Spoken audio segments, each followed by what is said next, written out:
Hello, this is Memphis Communiversity. Today we are going to be doing a particle motion free response question practice. I wrote this question like usual, but it is based off former AP exams. And today we are going to be doing difficulty number 5 out of 10. So if you watched our series, I applaud you. Thank you for your support. But basically what we do is we go from difficulty 1, the easiest level of every single free response type, for example, in this case, particle motion, and then we make our way slowly up to difficulty number 10. So this is difficulty number 5. This is going to be the last one where we're going to be able to use our calculators because it represents the midway point. So in our series, difficulty 1 through 5 have been calculator friendly, and the next video, difficulty 6 through 10, are not going to be calculator friendly. So please check that out if you want practice with particle motion questions that are not calculator. But for now, we do have our calculator here. His name is Freddie, and we are going to allow him to help us as much as possible. So again, when you have the calculator is great, obviously, because you don't have to draw anything or graph anything without by yourself, or you don't have to take integrals or things like that. This free response question isn't too much harder than difficulty 1 through 4. A small thing is there might be a little trick question towards the middle of the frick, as I'll point out. That's not usually asked, but I have seen it before on an AP exam. But let's just get started. So hopefully by the time you've seen this, you have watched our videos from difficulty 1 through 4. We definitely thank you for that. But in this question, just like normal, there is a particle A. So there'll be a particle B on the back, but for the first half, we're going to just deal with this particle A. So hopefully you can tell that I just squished an A in these spots. But this particle has a given velocity like normal, and then it has a given position. And again, if you have watched our videos, you know that this sentence right here is because we're about to do fundamental theorem of calculus somewhere on the free response question, basically when we need to find positions at other times. And here, the initial time is 0, so it'll be 0, -3 will be the given point when we use fundamental theorem of calculus. Always great to be able to recognize a given as a indicator that you will use fundamental theorem of calculus eventually. But for now, we're going to do the first question. Find the average speed of the particle A over the first 2 seconds. Not your normal question. Have seen it in the past, but won't appear on every single particle motion question. But let me remind you what average velocity is, even though that's not the question. So average velocity is 1 over b minus a, the integral of velocity, because it's the average value formula. The average of any function f is 1 over b minus a, the integral of f. But here we're here to do average speed, so this is not really relevant. So let me remind you again, 3 things. First off, speed is the absolute value of velocity. So sometimes you're just working with speed. You're setting it equal to a number if you want to find where the speed is equal to 2, or you're finding the speed at a certain time, so you plug in 2. So that question is potentially possible. If you integrate speed, you get total distance, which is a more common question in these particle motion fricks, but in this case, it will not be asked. So I just want to remind you of the formula. So it is the integral of speed is total distance. If you cover this up and you just have the integral of velocity, that's the total displacement. The total distance would have units of whatever your length is in your position, so meters or miles or something like that. And finally, let's actually answer the question that is asked, which is average speed. So average speed is going to be a over b, this integral right here above. So, but just like with the average velocity, it's 1 over b minus a times that integral. So this is average speed. So again, particle motion is not too tricky if you can sort of keep all these things straight in your mind. When they ask these questions, especially when you have a calculator, all you have to do is type that in, so it's not too bad. So just keep in mind, speed is absolute value. Integral of that is total distance. 1 over b minus a of that integral is average speed. So in this case, we'll do this question. We do need 2 points to put on this integral, 2 time values. They don't write it like the next one, 0 to 2, but first 2 seconds implies times between 0 and 2. So this interval is 0 to 2. Or you can have a closed interval if you want. So in this question, it's not going to be too bad. We're just going to have our function here, and we're going to put in an absolute value. So let's do that. We're going to have integral 0 to 2 because it's the first 2 seconds. And then it looks like I can read it off the top of the page there. it looks like it's going to be 2t cubed minus 4 e to the 0.5t dt. And we're going to have 1/2 in the front because that's 1 over 2 minus 0. And then all we have to do is type in this guy into our calculator. So let's see what Freddie has to offer us these days. I'm going to do the integral first. So the integral, go down to integral. Looks like we're going from 0 to 2. Even though these say t's, you can actually use x's. Anytime you type in a calculator, it doesn't really mind what variable you type, whatever variable you use, as long as you're consistent with that variable. Just be careful that this absolute value goes inside the integral and not outside of the integral. So at this point, when we have put our numbers in, you do need to start typing the absolute value.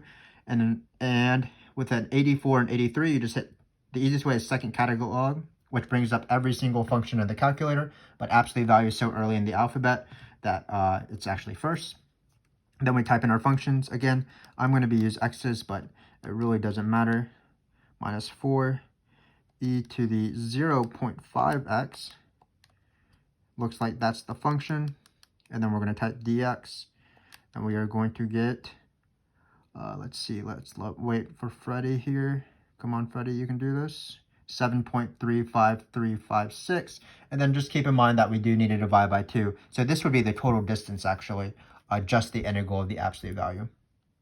So we are going to divide it by 2, and we're going to get 3.7677 is the answer. 677. We'll box our answer to be organized. So again, not a very hard question. It's just knowing these sort of rules. Speed is the absolute value. Total distance is the integral of that. Average speed is the 1 over b minus a, the integral of that thing. So a little bit harder of a question is this question right here. Let me again write the givens before we start. So the givens again were v of t is equal to 2t cubed minus 4 e to the 0.5t. And then remember that we did have fundamental theorem of calculus. We are going to use it. It's because of this point right here. And remember that time is really the independent variable. So even if this is written as an x, that's actually the second coordinate if you want to write it as a point. So if you want, you should write t is equal to 0, and then it's going to be x is equal to -3. So these are our two givens.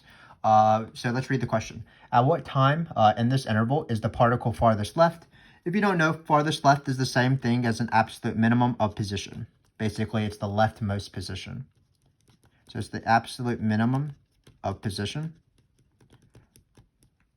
That's perfectly dandy. So basically, we have to do the closed interval method on a function, in this case, position. If you want practice with just absolute max or min, or particle motion, or anything calculus related on the AP exam, we probably have a video or 2 videos on that topic, so just look for that in our channel.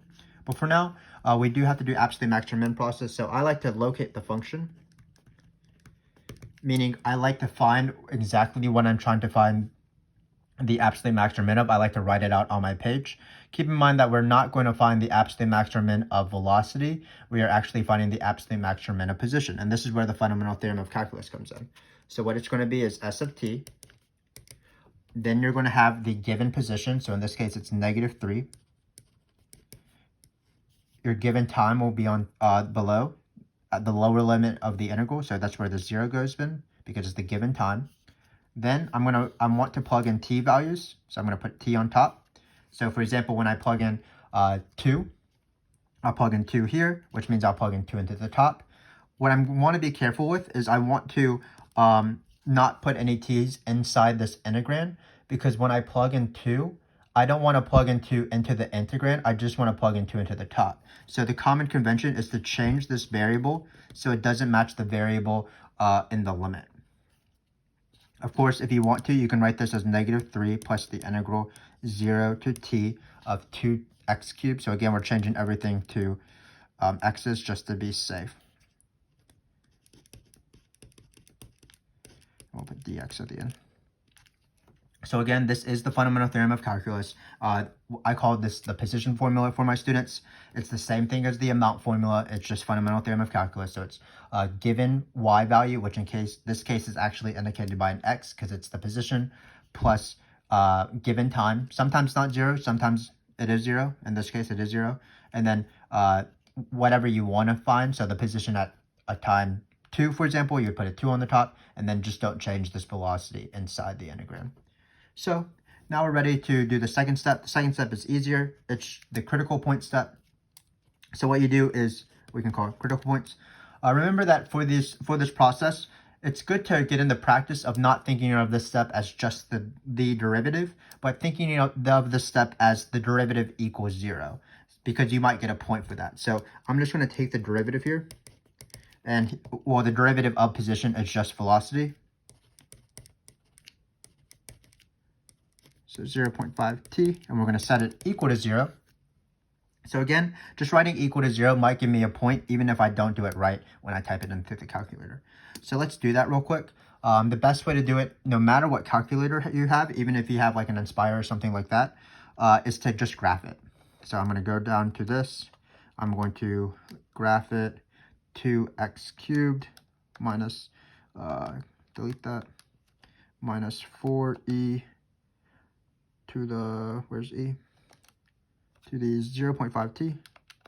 I'm just so used to graphing, I don't like to use the solve button with the Inspire. So it looks like we typed it in correctly. Why these have t's instead of x's? Well, when you take the derivative of an integral by the fundamental theorem of calculus, well, the -3 goes away because the derivative of -3 is just 0. And then when you take a derivative of an integral, what you do is you plug into the top variable into there, and basically you just change the variables because integrals and derivatives back to back sort of cancel each other out. So let's go to graph now. Looks like we have a good enough graph. My graph is, I think the window is, I'm assuming 10, so let's check what our window is. Looks like it is 0 to 10. I can make it all the way to 0 to 3 because we're only doing 0 to 2. We don't need to find any endpoints or critical points outside of that interval. So it looks like here's 1, here's 2, here's 3. So it looks like the number we care about is this middle number right here. So let's find it. Remember, you don't want to trace. You want to hit second calc and 0 because you can find it exactly. Left bound means you go to a little bit left of the number. Right bound means you go a little bit to the right of the number. And then your guess is just helping Freddie out. So it looks like it's going to be 1.662. So where's my pen? Here it is. T is equal to 1.662. Great. And now we are ready to do the third step, which is the table. So we have t and we have s of t. Remember that first off, you need to ask yourself what to put in the table. Well, always the endpoints of the interval go in the table, so 0 to 2, and also any critical points that fit within that interval. So in this case, we are going to put our critical point 1.662. If we had another critical point like 2.318 or something, we would not consider it because it doesn't fit within 0 and 2, and we only care about 0 to 2. Finally, remember to be careful about what function you plug these three numbers in. You are not going to plug it into the given function, which is velocity. We are trying to take the absolute minimum of position, so we're going to plug it into this locate. And that's why I like to write these 3 steps out. Locate, critical points, table. Because when I go for the table, it's easier to plug in a number when I can just visibly see it on my page. It's easier to plug into that function. So I'm going to do that now. Well, the first one is easy because when you plug in 0 here, the area between 0 and 0 is going to be 0. The integral of anytime you have an integral of a number to itself, like 3 to 3, it will be 0. So in this case, we'll get 0 plus -3, and we knew that already from before. At time is equal to 0, the position is -3. So I don't have to do that one. But the other two I do have to do, so I'm going to get Freddie out here. So let's quit this. How do you quit? Well, you hit quit. And then we're going to write -3, because remember that it's not just going to be the integral, it's -3 plus the integral that came from the fundamental theorem of calculus. So it's going to be -3 plus math. Go down to integral. We're going to hit 0. And first number we're going to plug in is 1.662. Again, be wary. When you plug in 1.662, you're only plugging it into the t value. That's why it says t, and not into these x's. So we're going to do 1.662. And then we're going to plug in x's here. So it's going to be 2x cubed. 2x cubed. Not to the 6. Let's try cubed. Minus 4e. Where's e? E to the x is right here. And then it's going to be 0.5x. Hopefully you can see the screen. I haven't been really checking, but hopefully you have been able to. And then we're just going to close these parentheses. We don't need 2 parentheses though, so we can delete one of them. I didn't delete the one I wanted. Okay, great. Now we're going to hit X. And hopefully Freddie can do this calculation. He did it really fast. It's negative 9.550. So negative 9.550. This is probably the min because if you remember our graph, it went from negative to positive. So that means that the particle is moving to the left all the way up to this number, and then it moves right after this number. So I'm assuming that when we plug in 2 here, it will be bigger than this number, but you never know. So we're going to go. You don't have to retype it in. Notice that I can just pick up what I found typed in earlier and just change this top number if I can do it correctly. Struggling a little bit. So it looks like I deleted that crazy 1.662 number, and now I'm going to plug in 2. So when you plug in 2, it looks like you get negative 8.746. Negative 8.746. And we are done because now we know what the minimum is. As said, it seems like it's going to be at t equals 2. So let's write it out. The particle is farthest left at t equals 1.662 with position negative 9.550. And it says justify your answer, but this is the justification. The table is the justification. So again, quite a bit of harder question than just finding a position at a random time. So for example, on some of our questions that we've done in the past and earlier difficulties, if you have watched those videos, perhaps the question would have just been find the position at 2. But in this case, it was a little bit more involved. So let me remind you what we did. So farthest left is the minimum, the absolute minimum. Sorry, I can't talk. Farthest left is the absolute minimum of position, but position is not on the page, so we do need to come up with a formula for position that is used by the fundamental theorem of calculus. So it's negative 3 plus the integral of 0 to t of velocity. Then, once we have located the function, we are good to go. We first took its derivative, which of course was velocity. Used our calculator here to solve for this velocity, which was great. Then we started to form our table like normal. Endpoints go in the table, critical points go in the table that fit within the interval. And then for each of these 3 numbers, we plugged it into our function, which then entailed plugging into the upper limit here. So we plugged in 0, then we plugged in 1.662, then we plugged in 2 individually, found each of these numbers, and then we were able to find what the minimum was. So this is a great question in my opinion, because it allowed us to practice the fundamental theorem of calculus and the absolute max or min process, which perhaps on the AP exam in the free response questions would be worth 3 to 7 or 8 points, which is actually the difference between a 4 and a 5 usually, or a 3 and a 4, or a 2 and a 3, or a 1 and a 2. So just knowing this process and being very comfortable with it will prove beneficial, I think, in the future for you. So we do have a little bit of a weird question now. So this question I've seen before in a particle motion question, but it's not usually in particle motion questions. So let's first read it. It says this mysterious particle B, blah, blah, blah, blah, blah, blah, blah, blah, blah, blah. It does have position at time t equals 2, the position is 1. At time t equals 4, the position is 7. And then it says explain why there must be a time. So I'm going to underline that, where the time is in this interval, so 2 and 4, at which the velocity of the particle is 3. So notice that in this case, they're not asking me to find the velocity at a certain time, or a position at a certain time, or the total distance over a certain time, over a certain time interval, or the average velocity over time interval. They're asking me to just explain why there must be a thing. So hopefully you'll know that this is actually Mbt or IVT. Let's write Mbt or IVT. Because Mbt or IVT are the 2 existence theorems in calculus.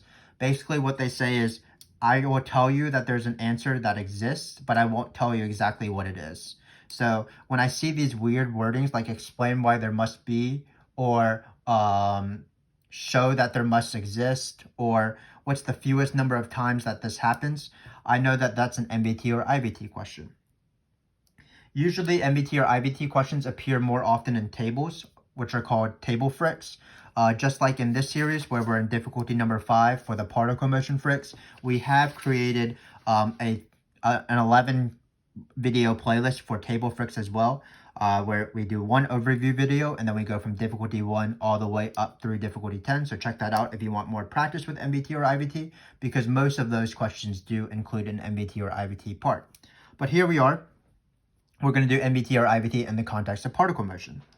And first off, we have to decide, after we have decided that this is going to be an MBT or IVT question, we do have to decide which one do we want to do. Do we want to do MBT or do we want to do IVT? Well, the general rule is that IVT is used when the given matches the want function. So here, velocity doesn't match position, so I don't think it's going to be IVT. Also, MBT is used when the want function, or what we want to show is equal to something, is the derivative of the givens. And then in this case, it is, because notice velocity is the derivative of positions. So it is MBT, and let's just practice an MBT question. So remember that for MBT, the best phrase is calculus slope equals algebra slope. So we want the calculus slope, which is velocity, to be equal to 3. So basically what we're going to do is we're going to show that the algebra slope between these 2 points is equal to 3. So let's do that. So by MBT, because and we're just going to try to find algebra slope on the interval 2 to 4. So we need y2 minus y1. So y2 minus y1 over x2, but really it's t2. So the time value. So I wrote a t down accidentally, but I meant 4 minus 2. So what's s of, and then what we have to do is hope that it's 3, but it is going to be 3 when we plug in. So notice it will be 7, because this is 7. This position value at 2 is equal to 1, so it's 7 minus 1. So we get 2 on the bottom, because 4 minus 2 is 2. And notice we do get a 3. So this is actually the justification of the MBT, because our algebra slope equals this calculus slope. So to finish off, what I like to do is I just like to copy their sentence and just change it to my concluding statement. So when it says explain why there must be a blah, blah, blah, blah, blah, blah, blah, I just say by MBT, because of this, because of my justification, there is a time, blah, blah, blah, blah, blah, blah, blah. So I'm just going to copy the sentence basically starting at there. There is a time, t, where 2 is in between t and 4, at which, so we'll write the word at which the velocity of the particle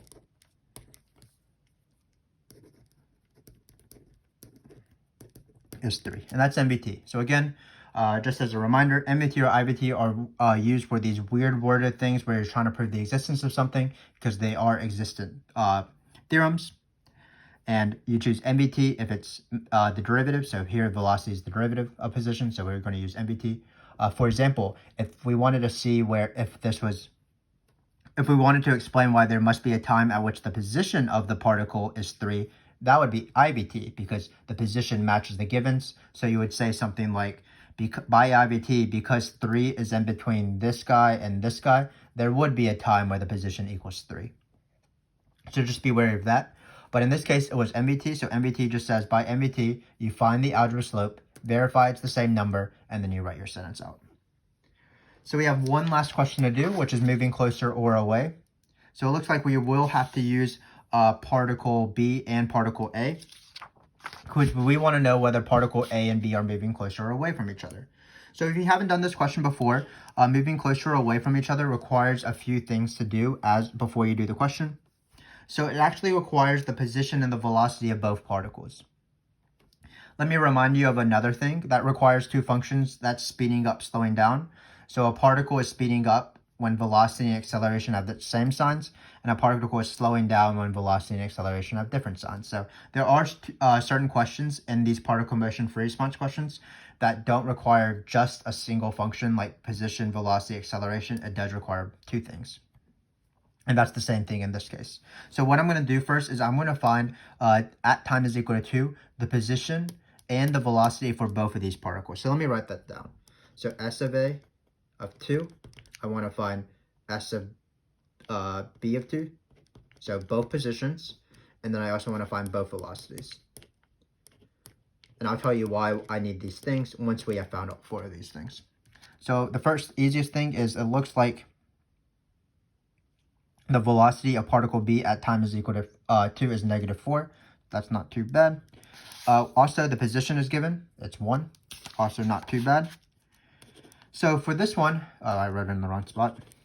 The position of particle 2 is 1. And so this position at particle A, sorry, at 2, we actually found that from before. We used the fundamental theorem. That's not the same sheet. We used it. Sorry about that. We actually found it right here. It's actually negative 8.746. Negative 8.746. And let me remind you how we did it, just in case that we didn't, if we hadn't done it in the first place. What we did is we formed the fundamental theorem of calculus, and then we plugged in 2 into the top. So to get this number, it was negative 3 plus the integral from 0 to 2 of the function of the velocity. So it looks like we only need one more left. We need the velocity of particle A at 2. So what we're going to do is we are going to type in to this velocity function 2. So let's do that real quick. So let's get out Freddy one more time. Let's type in 2. So 7 times, or not 7, 2 times 2 to the third. And then it's going to be minus 4e. And if you see, you can do math in your head and you can notice that 0.5 times 2 is 1, so I can just write to the 1. But if you're not confident or if you want to be careful, it's certainly not a bad thing to just write 0.1 times 2. And notice we will get 5.127 for the velocity of particle A. Yeah, don't feel bad if you want to just type in easy things into your calculator. That is what it's for when you have a calculator. So here we have this information. So now we are ready to answer the question. So what I like to do is I like to draw a number line, like so. And then on this number line, there's certain things you're not going to be able to see, like time, for example. You can't see time on a road. You can't see how fast a car is going exactly on the road as well. The only thing you can actually see is the position. So in this case, at this position, negative 8.746, the particle A will be right here. Think of it as mile markers maybe. And particle B will be at position 1. Then we look at these guys right here, and we actually don't care about what these numbers are, just care about what their signs are. So the velocity of particle A is positive, which means that particle A will be moving forwards, because a particle is moving forwards when its velocity is positive. So I'm going to just indicate that with an arrow. If this had been like 15, for example, it would have been the same result because velocity would have still been positive. Finally, because the velocity b is negative, that means it's going to be moving backwards or to the left. Because a particle moves backwards when velocity is negative. So notice, if you draw in this picture, in this number line, it's pretty obvious that these particles are moving closer to each other.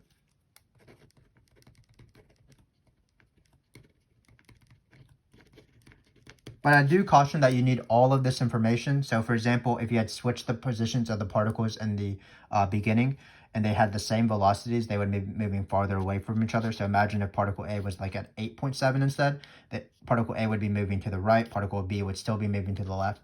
So you do need to know both the positions because you need to know the relation of the particles in terms of where they are, and then the velocities are which way they're going. So they could be going in the same direction or opposite directions and be going either closer or away depending on where they started off.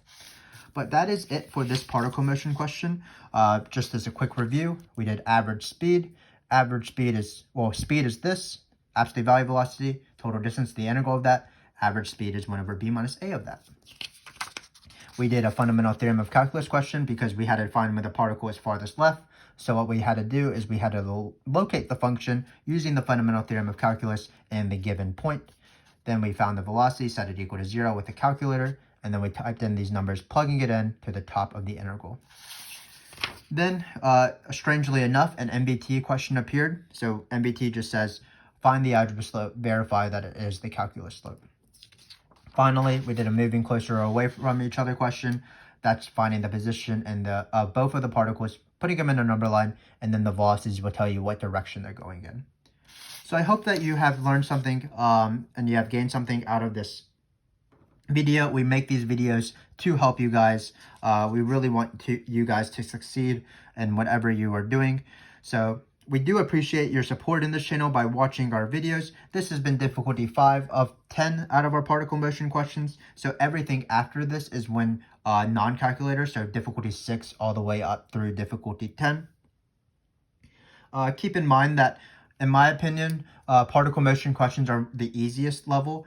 the easiest questions on an AP exam set if it's calculator, but if it's non-calculator, it suddenly becomes one of the hardest exams. So I do encourage you to check out those videos later on in the playlist, difficulty 6 through 10, so that you can practice using the same rules as these previous difficulties, but having to do integrals by hand and having to draw sign charts by hand and things like that. But for now, thanks again for watching this video. I will hopefully see you in the latter half of our particle motion playlist. Thanks again, and hope to see you soon.